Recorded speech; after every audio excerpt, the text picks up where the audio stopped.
El universo, al parecer, tenía una inclinación por jugarme bromas crueles.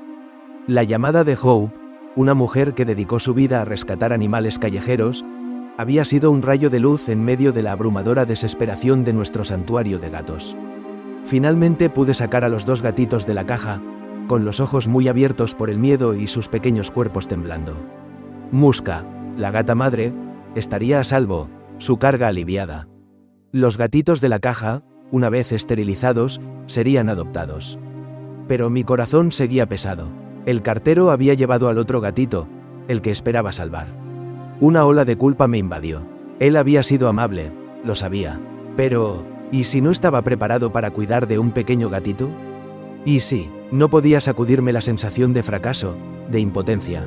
Unos días después, estaba entregando comida a la colonia de gatos, una rutina familiar ya. Noté un rostro nuevo entre la habitual multitud de amigos peludos. Un gato pequeño y esbelto, con un brillo travieso en sus ojos. Lo observé, sus movimientos me eran familiares, la forma en que acechaba a un ratón callejero, la manera en que se frotaba contra un perro callejero, como si los reclamara como amigos. Estaba jugando, era juguetón, vibrante, seguro de sí mismo. Mi corazón se hundió. Era el gatito, el que el cartero había llevado. Estaba sano, feliz, prosperando. Y, sin embargo, permanecía un dolor de tristeza.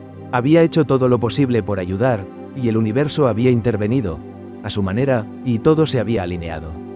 Pero el eco de esa desesperación inicial, esa sensación de impotencia, persistía.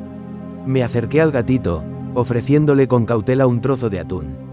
Él ronroneó, frotando su cabeza contra mi mano. No necesitaba ser salvado. Estaba a salvo. Ese día, me di cuenta de que a veces, nuestras mayores victorias no están en los grandes gestos, en los rescates heroicos. Están en los pequeños actos de bondad, en los momentos silenciosos de conexión. Y a veces, el universo, a su manera misteriosa, resuelve las cosas. El gatito había encontrado su propio refugio, su propio lugar seguro, así como Muska y los gatitos de la caja habían encontrado el suyo.